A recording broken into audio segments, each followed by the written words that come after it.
So welcome back. Susie Lane and Artist Perspective, and I'm back revisiting a Hokusai ink painting, which I love. You could just see all his beautiful textures and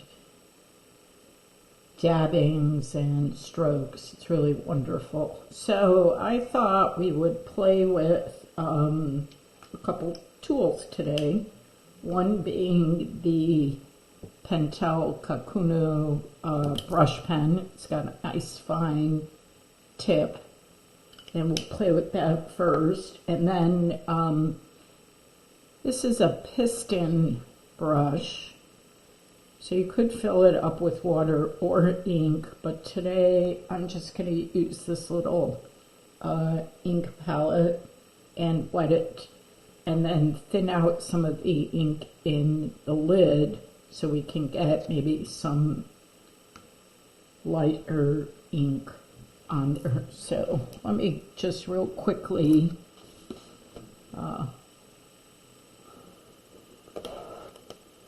just kind of draw out 2 frames.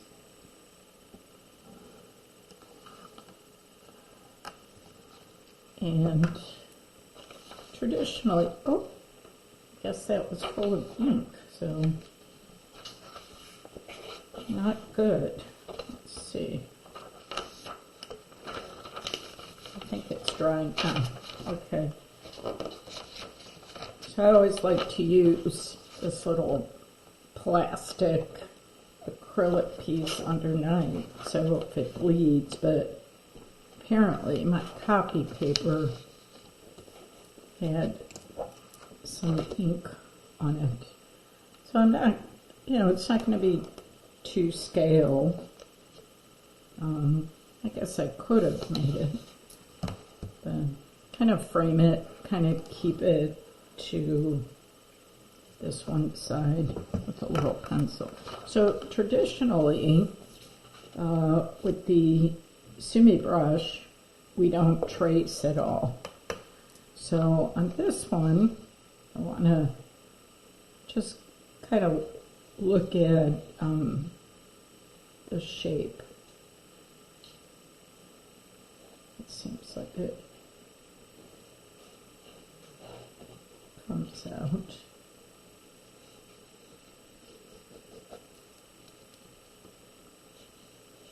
Just some guidelines. Kind of a little bit of a curve.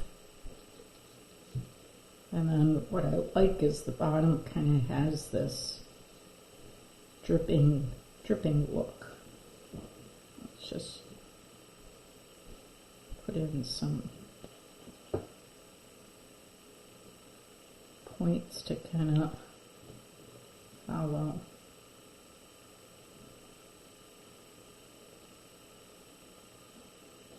Maybe if the branch come here,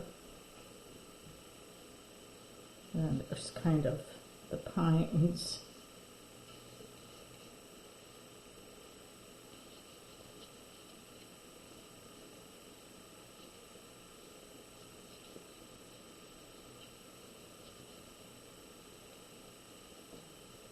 So a little more Western sketching with this style. Just maybe bring that down just a little bit. That gives me some guidelines. Okay. So the one thing I can't necessarily do with the Pentel Kakuno pen is show too much value change. So one thing that I can do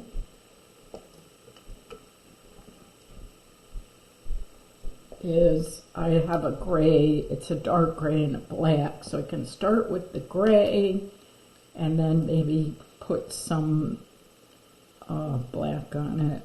So with the pines, if you start with the tip out, it can be very different than pushing out. So you want to try those and see what kind of brush strokes you can create. And notice I'm kind of going to a center point. Right? Even when we paint flowers, everything kind of has a center base with it. And just kind of rotate these around. They kind of overlap, so I don't have to go all the way around with it. But here in Florida where I live, there's pine trees, like a longleaf pine, which is really tall and has 3 needles together, and they are super long. I don't want to say 12 inches, maybe 10 inches long. So there's a lot of different pines out there. And obviously this one is in Japan because that's where HOKUSAI lived. Okay, so you can see there's not like a variation of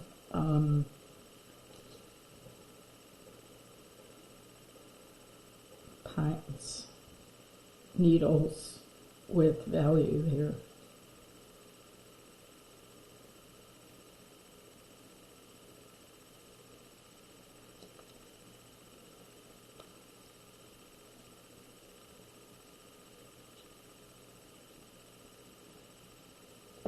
And some pines are depicted like a half semicircle, actually. So I kind of follow this little branch here.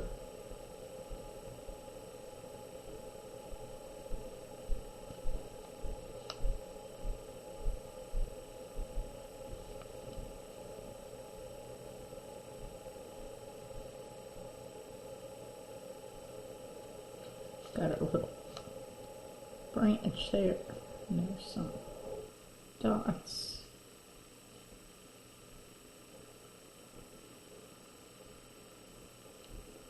So if you hold it more vertical, you can get that finer line. If you turn it on the side on a 45-degree angle, you can get more of that slash mark type of look. I like when they overlap. Kind of can hide like the end of the branch too. Okay.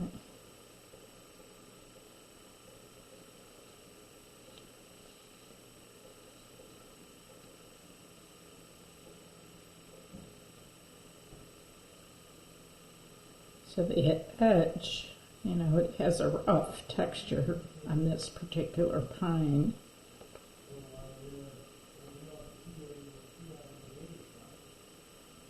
Very expressive lines. And it makes this really fine line. So I'm just going to erase this pencil line.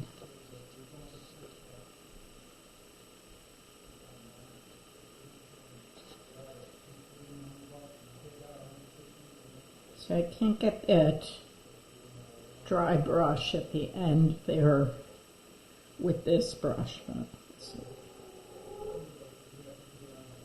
kind of dragging.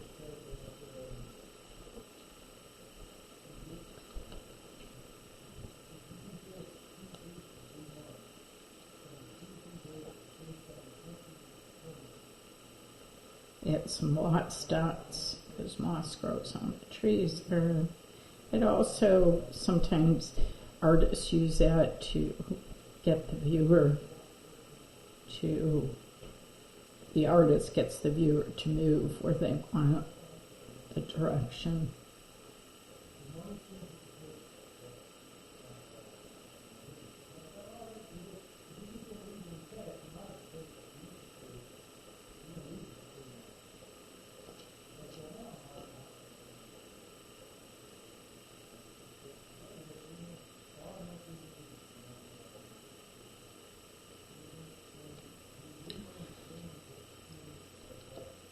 So this is kind of an expressive.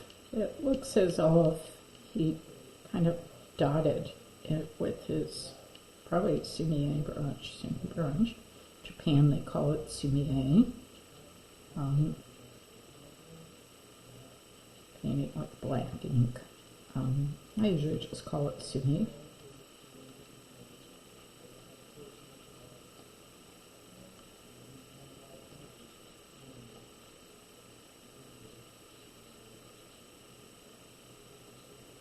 Kind of looking back between the copy and the video screen. Kind of dribbling. And then there's a lot of dots.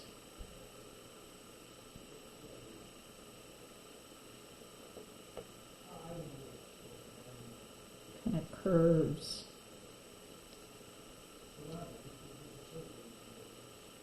So the effects are a little bit different with the brush pen.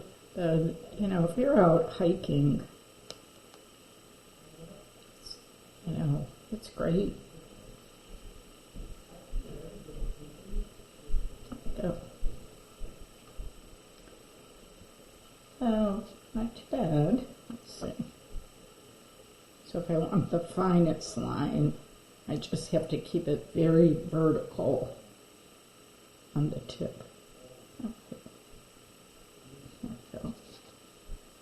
And there's probably some more moss dots around.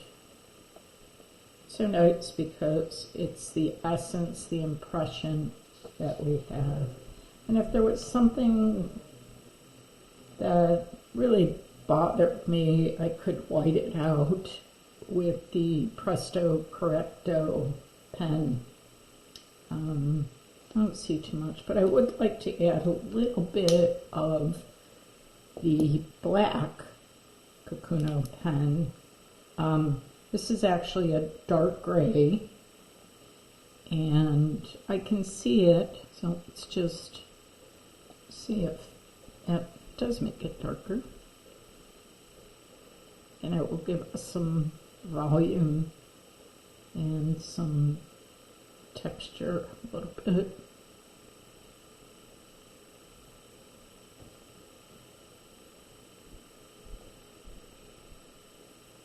Hope you're following along. And there is a difference between Western and Asian brushes. They're made out of animal hair, so like, you know, what we would think of as like a sable brush, Kolinsky brush. It just holds a lot more water and paint or ink.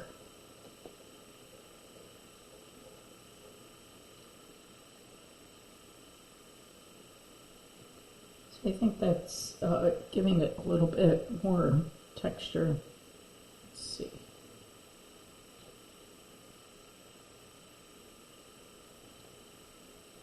Kind of emphasizing it. So I think I'm okay with this.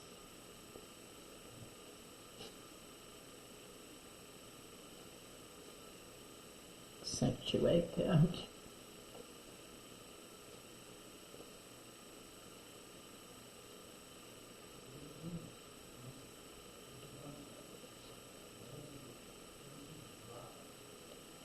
It's nice if you can leave some white in between those spots too.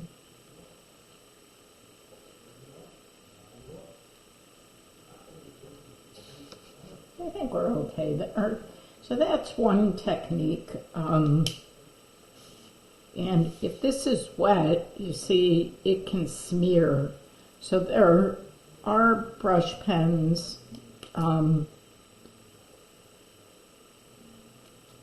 or you can, I believe they sell a permanent ink, or you could get the, I have to find out about this. But just know that if you wanted to wet it, you could take a water-soluble brush and blend in some of the ink to get some value very slightly though.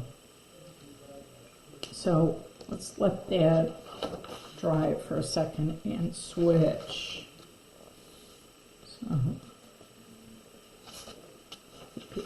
good to just put our image here and I'll switch to this page. So if we do it more traditionally, just scoot over, and we use the piston pen. I'm not going to put any water in there, but let's see if we could get this. Got the ink. Oh, it's really dark. Let's see. There you go. Now you should be able to see it better. Okay. So if I take my little spray bottle and I spritz it, whenever you use anything water soluble, have a napkin. I take a little bit of that and spray the lid with a little bit of ink with some water, and that will make a light gray value. So traditionally when we paint,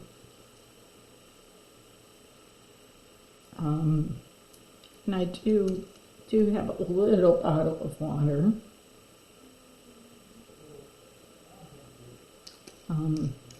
I could put my brush in it. So let's see.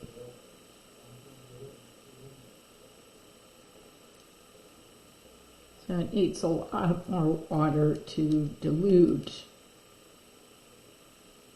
that black ink. You only need a dab. So what I was going to say is traditionally, there we go, paintings began with a light ink and then were filled in. So let's just try that. With no pencil this time.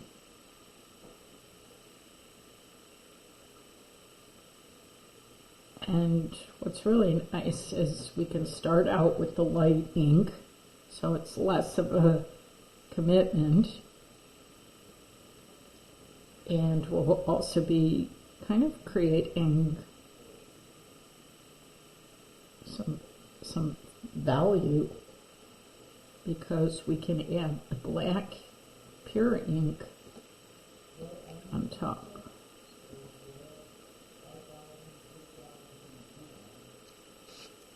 And I still, to get like a finer line,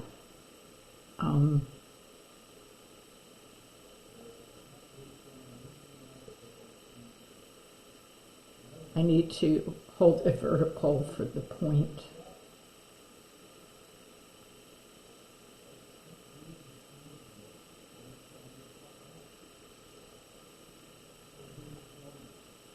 But the beauty of SUMI painting in nature is that, you know, we're observing, but we're getting the essence, which I still think is beautiful.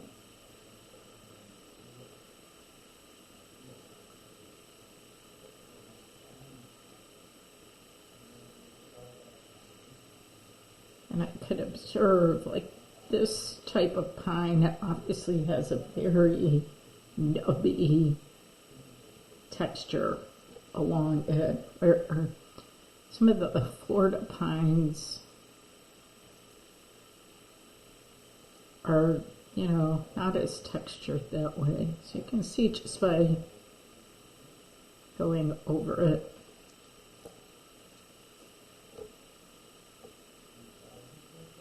It's a little deeper. Okay.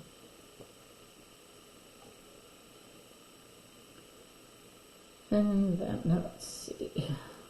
Just trying to visualize where it's kind of coming out.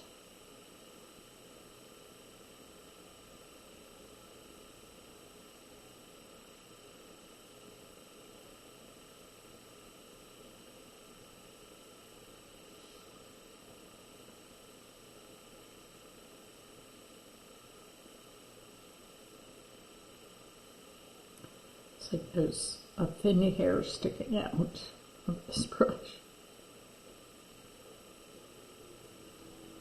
So I hope you'll try some of these techniques, especially if you're up north and it's, still kind of winter out or chilly, and so it warms up, or if you can find a pine around your house where you live,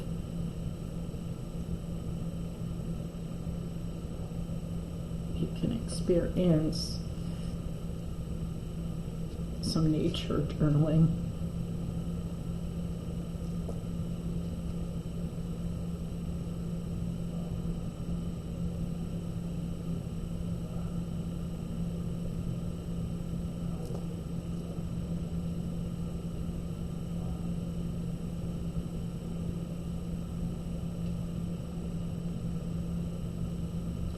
So it's almost like they use the light ink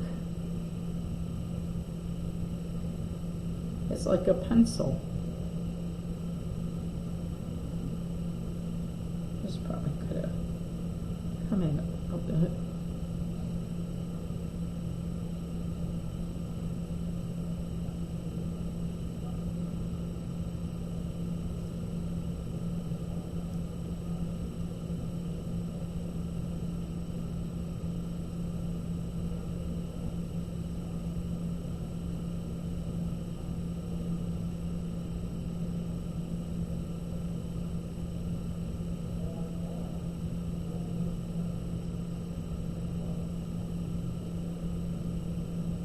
I remember I'm going to go back over with some deeper ink, because that's kind of the process.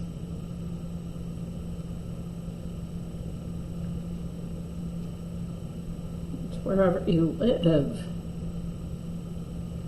you can study their ink techniques, which I'm going to be offering some upcoming classes. Which if you go to my Facebook page, you can click on my little newsletter. Friday starts a watercolor class, and I'm teaching a brush pen class.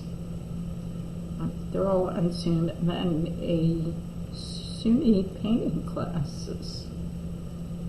Check it out. Okay, so let's go to some deep ink now.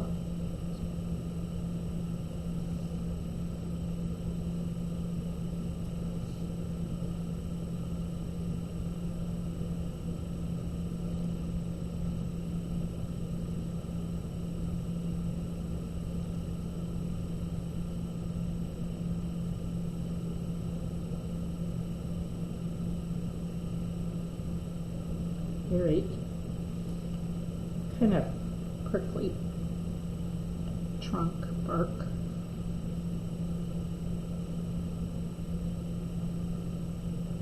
And I love on this edge that he kind of did like a hesitation with his brush.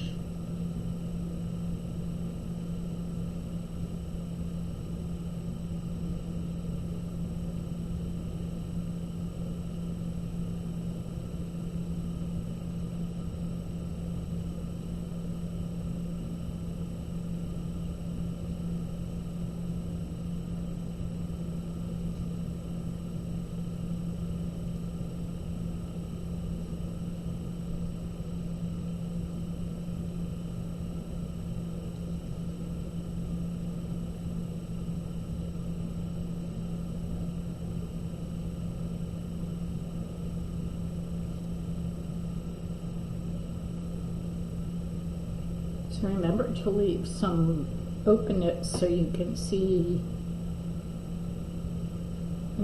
darks and lights kind of coming up.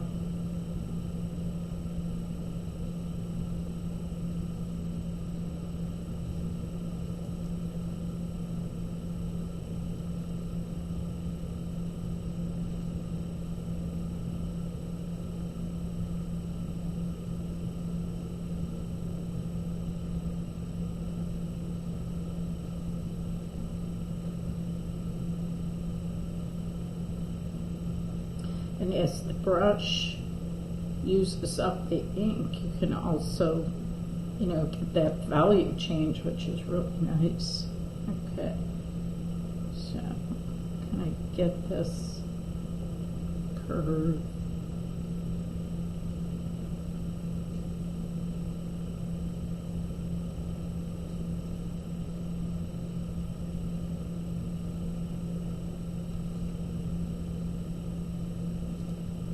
Looks like my tree is a little bit thicker.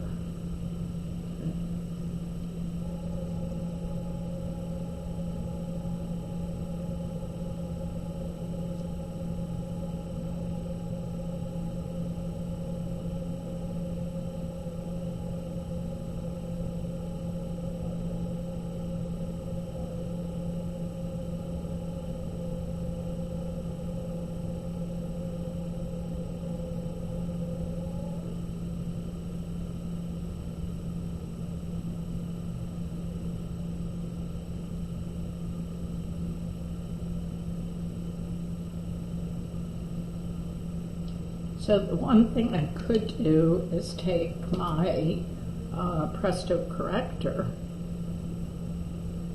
I would never do this in traditional, but since we're sketching,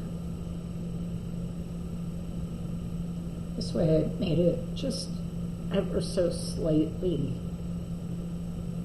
thinner. How's that working? A little bit better.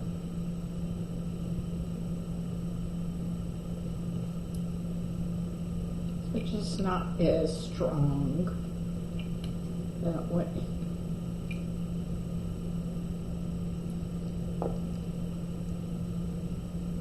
Now you could combine both brushes. Just depends what you want to take out into the field. Now, if I, you know, painting at my studio, I'd use my SUMI brushes most likely. But if I was drawing on my balcony or outside, you know, I like these new portable tools. And so have beautiful techniques. Okay. So it's still a little patchy looking. Let's close that up.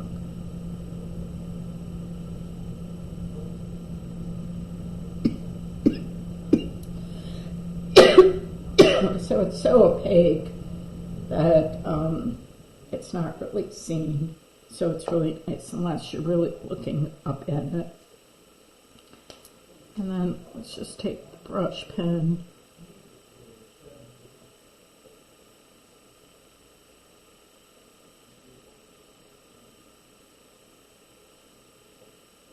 And it keeps some of that gray line. You can also move it, so that's nice too. Excuse me.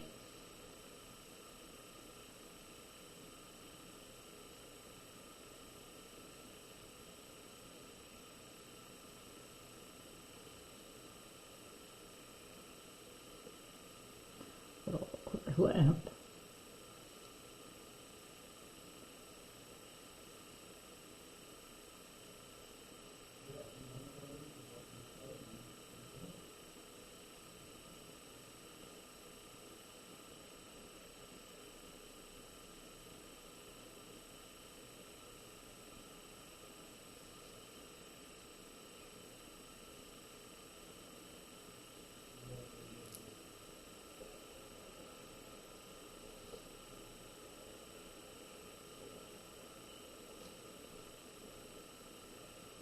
I think after this we can say, hey, you know, I kind of got some familiarity with this particular pine tree.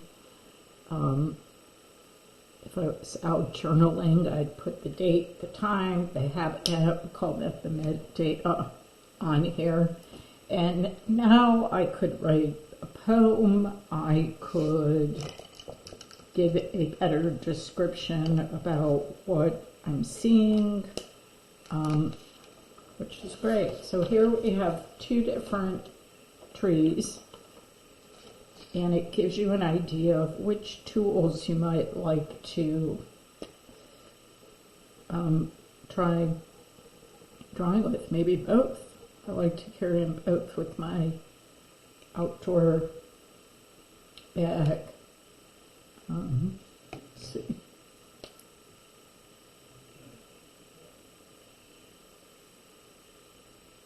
So now I have the pocket pal, just for a little bit more spark.